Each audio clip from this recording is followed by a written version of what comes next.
Was Paul, Saul of Tarsus, an apostle?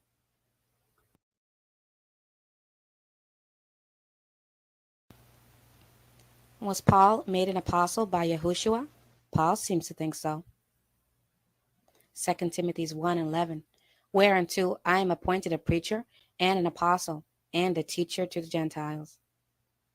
Paul claims to be an apostle to the Gentiles, chosen by God, but Acts 15:7, and when there had been much disputing, Peter rose up and said unto them, Men and brethren, ye know how that a good while ago God made choice among us, that the Gentiles by my mouth should hear the word of the gospel and believe.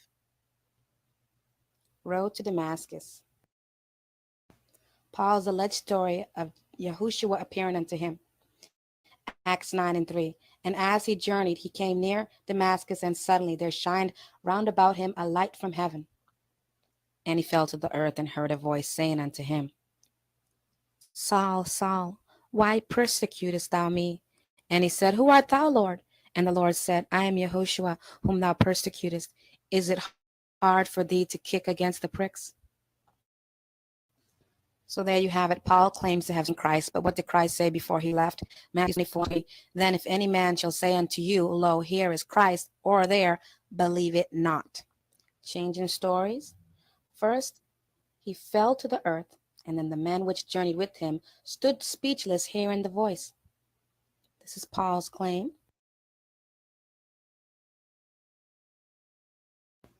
Then he fell into the ground, and they heard not the voice. Wait a second. First, he said they heard the voice. Paul's third testimony.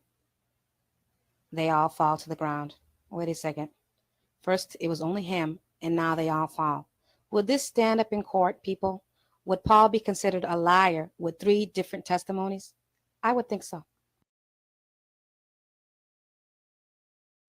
How many apostles does the Bible indicate, and are they named? Matthew 12:1.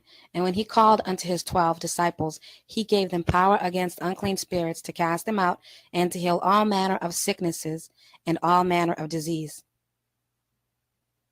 And now the names of the 12 apostles are these: the first Simon, who is called Peter, and Andrew his brother, and James the son of Zebedee, and John his brother, Philip, Bartholomew, Thomas, Matthew the publican, James the son of Alphaeus, and Labius, whose surname was Thaddeus, Simon the Canaanite, and Judas Iscariot, who was to betray him. Judas is gone now. I guess Paul can take his place. Well, let's see if that really happened. Acts 1:20, for it is written in the book of Psalms, let his habitation be desolate, and let no man dwell therein, and his bishopric let another take. Beginning from the baptism of John unto the same day that he was taken up from us, must one be ordained to be a witness with us of his resurrection. And they appointed two, Joseph called Barnabas, who was surnamed Justus, and Matthias. And they prayed and said, Thou, Lord, which knowest the hearts of all men, show whether of these two men thou hast chosen, that he may take part of this ministry and apostleship from which Judas by transgression fell, that he might go to his own place. And they gave forth their lots, and the lot fell on Matthias, and he was numbered with the 11 apostles. Need more proof that there are only 12 apostles? Okay. In the kingdom, Revelations 21:14, the walls of the city had 12 foundations, and in them the names of the 12 apostles of the Lamb. Did Yahushua warn us about false apostles and false prophets? Revelations 2:1, unto the angels of the church of Ephesus. I know thy works and thy labor and thy patience, and how thou canst not bear them that are evil. And thou hast tried them which say they are apostles and are not, and hast found them to be liars. Who claimed to be an apostle? Who is Yahushua referring to that visited the Ephesians? Ephesians 1:1. Paul, an apostle of Yahushua by the will of God, to the saints which are in Ephesus, and to the faithful in Yahushua. How do we know Yahushua was talking about Paul? Well, Paul confirms it. 2 Timothy 2:15. This thou knowest, that all they which are in Asia be turned away from me. Matthew 16:6. Then Yeshua said unto them, Take heed and beware of the leaven of the Pharisees and of the Sadducees. Was Yahushua trying to warn us about a Pharisee? Acts 23:6. Then when Paul perceived that one part was Sadducees and the other Pharisees, he cried out in the council, Men and brethren, I am a Pharisee, the son of a Pharisee, and of the hope of the resurrection of the dead, I am called in question. Matthew 24:23.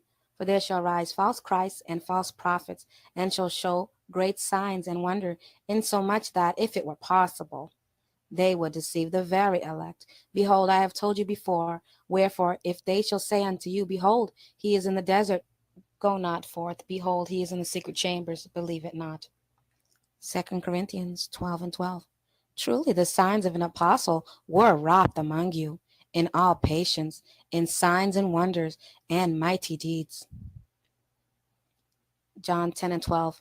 But he that is a hireling and not a shepherd, whose own sheep are not, seeth the wolf cometh, and leaveth the sheep, and fleeth, and the wolf catcheth them, and scattereth the sheep. Matthew 7:14. Beware of false prophets, which come in sheep's clothing, but inwardly they are raven wolves. Genesis 49:12. Benjamin shall raven as a wolf, and in the morning he shall devour his prey, and at night he shall divide his spoil. Paul says, Romans 11:1, I say then, hath God cast away his people? God forbid. For I also am an Israelite of the seed of Abraham, of the tribe of Benjamin. Very interesting. Did the disciples, the true apostles, try to warn us? 1 John 2:18-19. Little children, it is the last time, and ye have heard that the Antichrist shall come. Even now there are many Antichrists, whereby we know that it is the last time. They went out from us, but they were not of us. For if they had been of us, they would no doubt have continued with us. But they went out, that they might be made manifest that they were not all of us. Did Paul have a disagreement with the disciples and leave the disciples group? Galatians 2:6. And of these who seem to be somewhat, whatsoever they were, maketh no matter to me. God accepted no man's person. For they who seemed to be somewhat in conference added to me nothing. And when James, Cephas, and John, who seemed to be pillars, perceived the grace that was given unto me, they gave me Barnabas the right hands of fellowship, that we should go unto the heathen, and they unto the circumcision. But when Peter was come to Antioch, I withstood him to the face, because he was to be blamed. And when I saw that they walked not uprightly according to the truth of the gospel, I said unto Peter before them all. Wow, those two verses, it's something. Paul disrespects the apostles of Jesus, says that they added to him nothing, and he disrespects Peter right to his face in front of everybody. What happened to rebuke, not to rebuke before all, to bring somebody aside with a problem? And then he calls them basically ungodly. They're not walking uprightly. It is very clear that Paul is extremely out of line. The apostles never acted like he acts, because he is not an apostle. But now let's take a look and see how Paul thinks of Paul. 2 Corinthians 11:5. For I suppose I was not a whit behind the very chiefest apostle. If you're going to believe Paul, believe this, his own words, as he confesses. 2 Corinthians 12:7. There was given to me a thorn in the flesh, the messenger of Satan, to buffet me, lest I should be exalted above measure. 1 Corinthians 15:9. For I am not meant to be called an apostle, because I persecuted the church of God. 2 Corinthians 12:16. But be it so, I did not burden you, nevertheless, being crafty, I caught you with guile. Romans 3:7. For if the truth of God hath more abounded through my lie unto his glory, why am I judged as a sinner? Let me answer that question, Paul, using scriptures. Jeremiah 48:10. Cursed be he that doeth the work of the Lord deceitfully, deceitfully. Psalms 101:7. He that worketh deceit shall not dwell in my house. He that telleth lies shall not tarry in my sight.